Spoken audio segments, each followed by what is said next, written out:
గుడిలో పూజ పూర్తయ్యాక ఇంట్లో కూడా ఇంటి కోడలతో పూజ చేయించాలని చెప్తాడు పూజారి.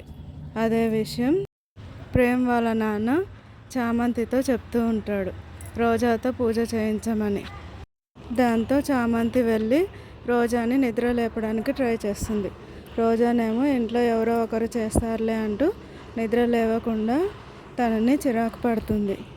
దాంతో రోజా నిద్ర లేవట్లేదని, ఇంటి కోడలే పూజ చేయాలి, నేను కూడా ఈ ఇంటి కోడల్ని కాబట్టి నేను చేయొచ్చు కదా అని అనుకుంటూ ఉంటుంది. ఆ తర్వాత తనే పూజ చేయడానికి రెడీ అవుతుంది. పూజ చేస్తూ ఉండగా చంద్రిక తనని చూస్తూ ఉంటుంది.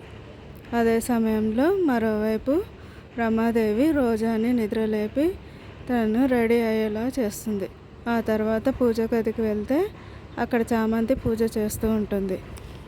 ఇంటి కోడలు చేయాల్సిన పూజ నువ్వెందుకు చేస్తున్నావే అంటూ చామంతిపై అరుస్తూ ఉంటుంది. రమాదేవి చామంతిని ఏం చేయబోతుంది? చామంతి తనకు ఏం చెప్పి తప్పించుకోబోతుంది?